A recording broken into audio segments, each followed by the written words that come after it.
You look more like Will Ferrell today than any other day. You kind of do.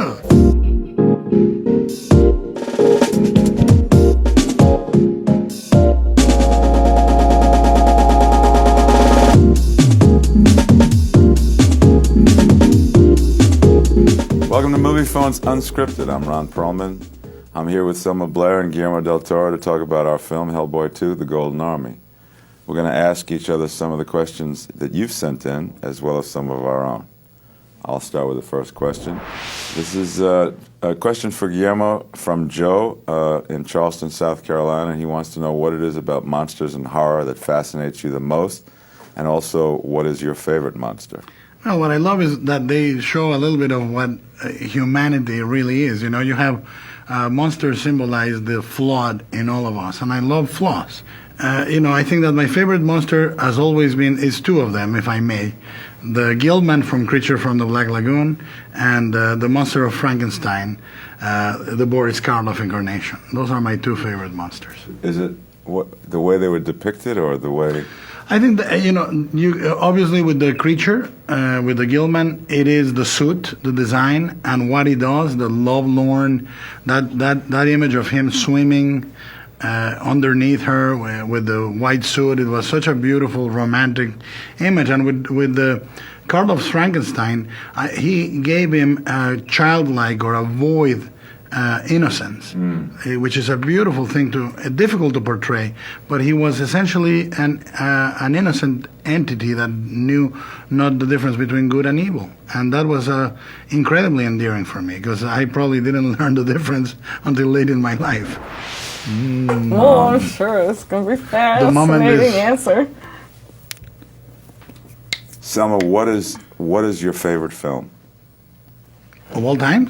Of all time. Oh, God. Or what are your first... It can be a nature film. A nature film? It can be porn. It can be anything. But if that's too difficult, Kramer versus Kramer, Lawrence of the Labia, anything. I do love Lawrence of the Labia, and I've always loved that. Shaving Ryan's Private. I've always loved that. All those movies that are endearing. Why do you always do this? And you're such a film buff, and I'm like, oh God, I love Edward. Of Baudelaire's body of work. You can give me your top three or your top five. You're like James Lipton. You pose this. Selma, how important is listening? What is sound? What does sound mean to you? What sound do you love? What sound do you hate? What would you hope that God would say to you when you arrived at the pearly gate? Welcome home, Selma Blair. What's your favorite movie? Come on. What's my favorite movie? Make me sound good. Hellboy 1. Hellboy 1. Hellboy 2.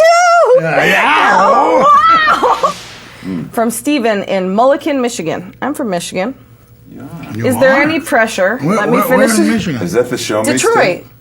Oh my God. Yeah. No wonder you're so tough. I know. Oh my God. I'm a toughie. My sister was a cop, 11 years on the SWAT team. Really? Yeah. Mm-hmm. Ron, he wants to know, is there any pressure in trying to make your character live up to the comics?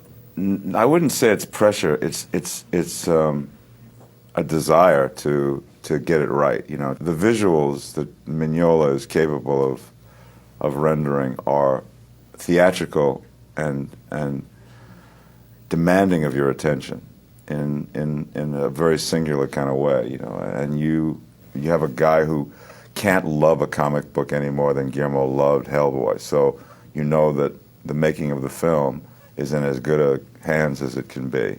We stand as good a chance of getting this right as is humanly possible in a comic book movie world. So there was never any pressure, just a real desire to not blow what is a great, opportunity. And the thing is, Mike Mignola did agree instantly the first time we met.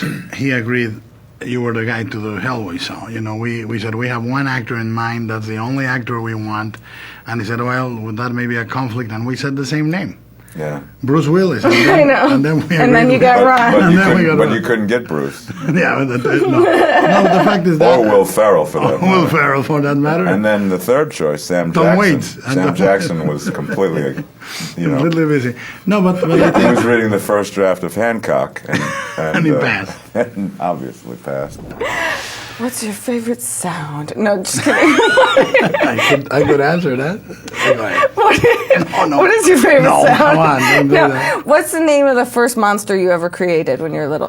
But it was called... It's like a It farting was called The monster? Stranger. It was pretty sad. No, it's okay. What was his It was quality? a one-eyed tentacle monster that took an entire city. Oh, that's was sweet. good. Yeah, it was just Yeah. it wasn't sweet. It was at the time. And all things emanated from that one eye.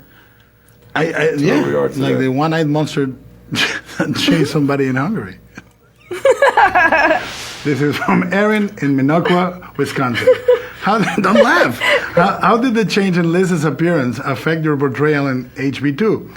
And how much of your personal style influences Liz's new look? I guess it focused Liz more. Her look was, she was a functioning member of the BPRD more. So no, I loved how Liz's wardrobe in this was so utilitarian. It was so clean, and I loved her boots. That it was still the same boots from the first one, but they were some kick-ass boots, and it did have a real kind of like a Japanese vibe of being so Like manga. Yeah.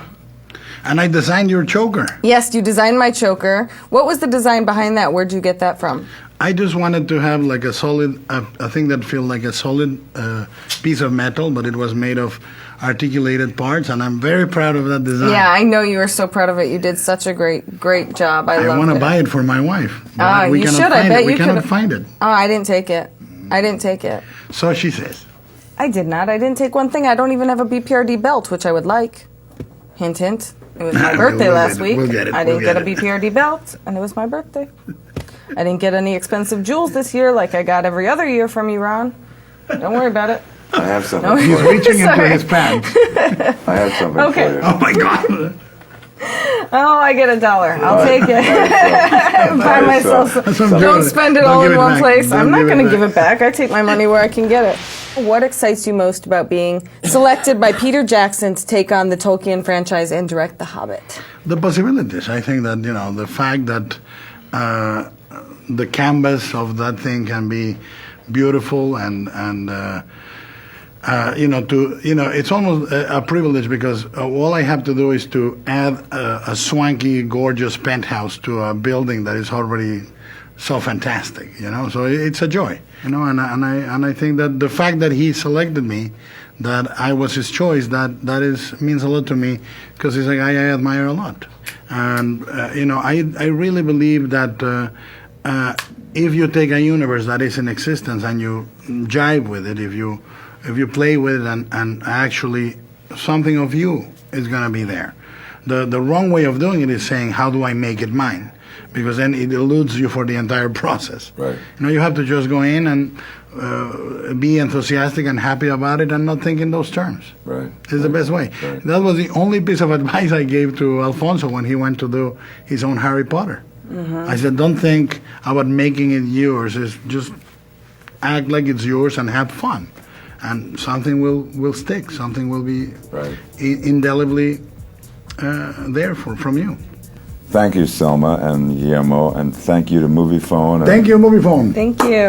And to you for watching and sending in your questions. And we would love for you to check out our movie Hellboy II: The Golden Army. Which comes out July 11th between Hancock and Batman. Don't forget that. Yeah, 1 weekend. Make it count.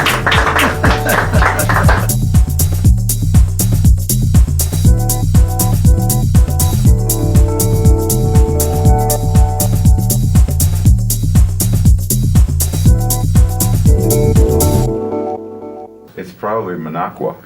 Minocqua? That's an Because aftershave. it's an Indian name. That's an aftershave. That's a breath freshener. Yeah, no. Minocqua. Anybody have any Minocqua? If you have erectile dysfunction, ask your doctor about Minocqua. Side effects may include diarrhea, runny nose, and headaches. That's my favorite. All at the same time that you get an erection. Oh my God!